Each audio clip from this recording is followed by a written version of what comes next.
안녕하십니까. 최영일입니다. 오늘부로 그 S&P 500 지수가 8월장이 마감이 됐습니다. 이게 8월 주식시장은 역사적으로 많은 기념비를 기록을 세운 것 같습니다. 이게 첫 번째로 말씀드리고 싶은 것은 1960년 이후로 일곱 번째 7개월 연속 상승세를 이어갔다는 점이 하나이고요. 그리고 또 한 가지는 이제 역사상 처음으로 8월 달까지 S&P 500 지수가 신고가를 기록했던 횟수 54번이 사상 최고 기록입니다. 이렇게 미국 주식시장은 연일 뜨거운 흐름을 보이고 있습니다. 근데 사실 이제 그동안 미국 주식시장을 억눌렀던 요인 가운데 가장 큰 두 가지 변수로는 긴축 정책과 밸류에이션이 높다는 점에 있었습니다. 그런데 페드가 긴축 정책의 서막인 테이퍼링을 연내에 실시하겠지만 금리 인상은 서두르지 않겠다라는 이러한 정책 기조를 재확인하면서 주식시장은 다시 한번 상승세를 보이고 있습니다.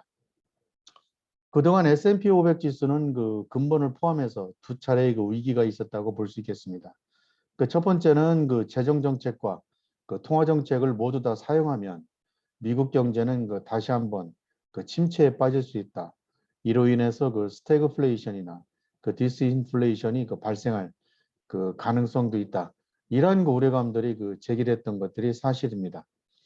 심지어는 많은 투자자들이 1970년대와 같은 초인플레이션이 발생해서 이후에 디플레이션이 발생하지 않겠는가라는 우려감이 제기된 바도 있습니다.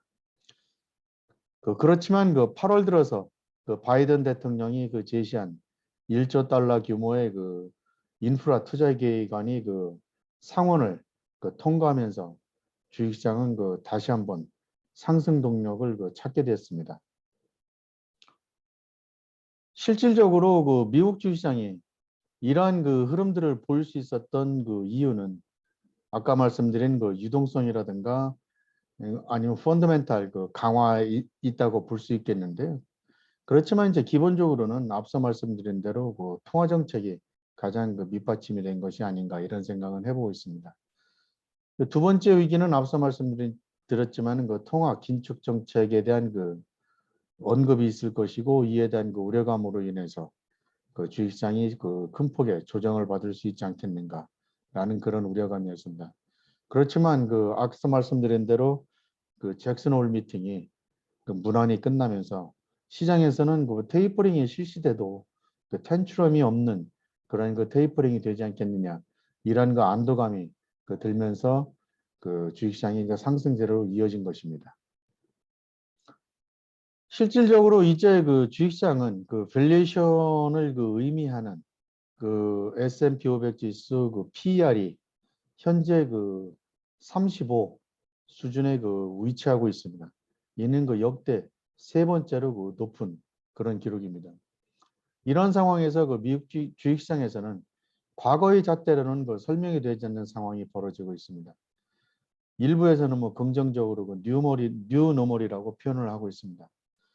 그래서 시장에서는 이번만은 다를 것이다 라는 생각들이 팽배해 있습니다.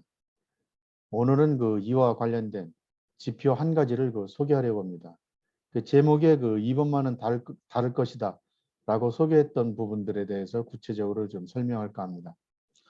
투자자 여러분들이 한번 들어보시고 판단해 보시기 바랍니다. 오늘 제가 말씀드린 이번만은 다를 것이다 라고 얘기하는 부분들은 지표 가운데 한 가지는 소비자와 미국 CEO들 간의 신뢰지수, 다시 말씀드려서 심리가 다르다는 것입니다. 오늘 CEO들은 원래 낙관적입니다. 그래서 CEO의 역할을 설명을 할 때 특히 상장 기업의 경우에는 CEO는 응원단장으로 불리우기도 합니다. 따라서 글로벌 경기에 수많은 난관이 있었음에도 불구하고 CEO들은 매우 낙관적인 자세를 취하는 것이 그리 놀랍지만은 않습니다. 이는 최근에 실시한 컨퍼런스 보드의 설문조사에서도 알 수 있겠습니다. 그 CEO들은 그 2분기 그 신뢰지수가 1분기 그 73보다 9% 증가한 그 82로 나타났습니다. 또한 그 현재 경제 상황에 대한 그 판단은 1분기의 그 67에 비해서 큰 폭으로 상승한 그 94인 것으로 나타났습니다. 더 중요한 그 미래 경제에 대한 그 CEO들의 신뢰지수를 보면 미래 경제 상황에 대해서는 1분기 82보다 훨씬 더 개선된 88을, 그리고 그 자신이 속한 산업에 대한 그 산업에 대해서도 81을 가리키면서 매우 그 낙관적인 시각을 견지했습니다. 그런데 오늘 그 8월 달그 소비자 신뢰 지수에서도 그 나타났지만, 이전에 그 발표한 그 미시건 대학의 그 소비자 그 심리 지수에서도 그 최근 그 소비자들의 그 불안한 마음을 알 수 있겠습니다. 다시 말씀드려서 CEO들은 낙관적으로 생각을 하고 있는데 소비자들은 비관적으로 생각하고 있다는 것입니다. 소비자들이 그 매우 그 빠르게 그 자신감을 그 잃고 있는 것으로 보이는데요. 미시간 대학에서 그 최근에 실시한 그 8월 달 소비자 신뢰 지수는 그 70.3으로 나타났습니다. 그 소비자들은 그 델타 바이러스, 그리고 인플레이션, 그리고 과도한 그 정부 지출에 이르기까지 많은 우려감들을 그 표출하고 있는 것 같습니다. 이런 부분들이 그 소비 심리로 이어지면서 소비 지출 감소로 그 이어질 가능성도 있어 보입니다.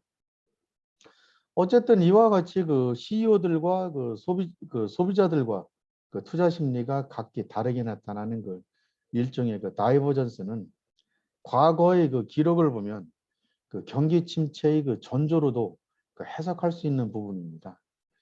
기본적으로 그 모건 스탠리에서는 이 그림에서 보시는 것처럼 이 스프레드가 그 매우 커졌을 때, 그리고 이후에 그 일정 기간 이후에 그 경기 침체에 들어갔다는 것이죠.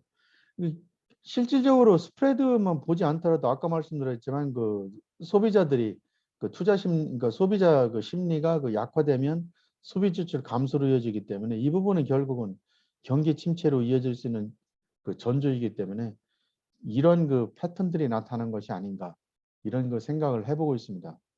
물론 이제 모건 스탠리에서도 지금 당장 그 경기 침체에 그 들어갈 것이다라고 주장하는 것이 아니라 그 가능성이 있지 않겠는가. 그래서 그 소비자들이 지갑을 그 닫기 시작했을 때 그 반드시 그 눈여겨봐야 된다. 이런 그 취지로 그 이런 그 지표들을 그 제시를 했습니다. 그래서 기본적으로는 아까 말씀드렸지만 그 소비자와 그 경영자들 간의 그 이러한 그 다이버전스가 실질적으로 그 경기 침체로 이어질 가능성이 있는지, 그리고 주식시장이 또 그 영향을 받을 수 있는지가 지금 그 관심사가 될 것이고요. 이런 측면에서 앞서 말씀드렸지만 아니야. 그 이번에는 그 과거와 달리 그 과감한 그 통화 및 그 재정 정책이 그 실시되고 있기 때문에, 그리고 이전보다 더욱더 강력한 기업 이익이 나오고 있어서 이번만은 다를 것이다라는 그 주장도 하고 있습니다. 어쨌든 기본적으로 그 제가 그 강조하고 싶은 내용은 계속 말씀드렸지만 그 레버리지를 그 많이 일으킨 그 주린이 여러분들을 그 걱정하기 때문에 제가 계속 그 워닝에 관련된 그 지표들을 그 제시를 하고 있는 것입니다. 실질적으로 그 조정이라는 것은 예상치 못한 순간에 찾아오기 때문에 높은 레버리지를 사용하고 있는 분들에게는 타격을 받을 수밖에 없습니다. 그래서 어떻게 보면은 그 단기적인 그 손실폭이 커져서 다시는 그 주식시장에 복귀하지 못할 그 가능성도 있는데요. 이런 경우에 대비해서 제가 그 7월 29일 날 그 유튜브 영상에서 그 S&P 500 지수가 조정을 받아도 하락에 대비할 수 있는 그 ETF 그 포트폴리오를 그 제시한 바 있습니다. 당시 제가 그 소개한 전략은 그 지수를 방어할 수 있는 그 캠브리아 ETF 그 트러스트 그 테일 리스크 ETF인데요. 그 테일이라고 합니다.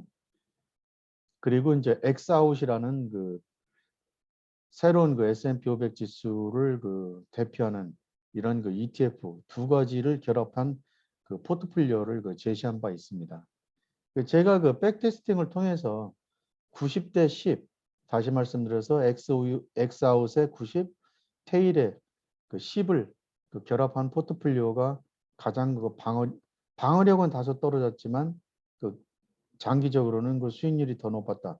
물론 이제 너무 원론적이지만 방어력을 높이기 위해서는 그 테일 비중을 높이면 됩니다.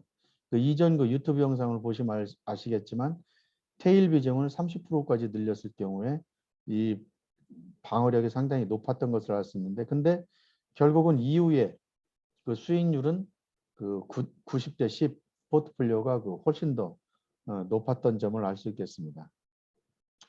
이 그래프는 그 테일이 그 출시되었던 그 2019년 10월 18일 이후의 수익률을 기준으로 한 것인데요.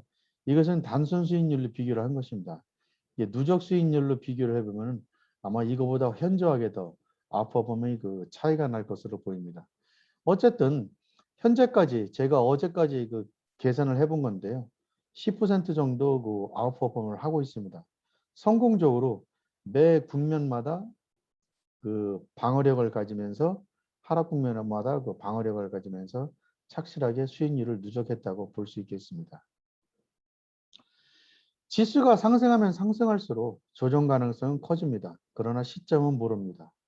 그렇지만 이러한 원칙, 주식시장이 높을수록 상승할수록 조정은 반드시 찾아온다는 원칙은 이번만은 다르다는 주장이 아닌 주식시장 개설 이후에 항상 적용되었던 원리입니다. 계속 말씀드렸지만 상승 대열에 동참을 해서 수익률을 극대화하는 것도 중요하지만 그 리스크를 관리하는 것도 더 중요하다고 생각을 합니다. TMI가 될 수 있겠지만 S&P 500 지수가 그 100% 상승한 이후에 일정 기간 조정 국면을 거치고 다시 100% 상승했던 과거의 기록들을 갖고 있습니다. 따라서 레버리지를 그 높이 일으키지 않은 투자자분들은 굳이 그 제가 드리는 그 워닝 사인에 그렇게 크게 귀담아 들을 필요는 없습니다. 왜냐하면 장기 투자를 하면 되는 것이기 때문에요. 그렇지만 계속 말씀드렸지만 레버리지를 많이 일으킨 투자자 여러분들은 계속 워닝 사인에 그 관심을 가지셔야 됩니다. 욕심을 조급하게 수익률을 내려는 그 욕심을 잠시 내려놓는 것도 성공적인 그 장기 투자의 그 지름길이라고 생각합니다.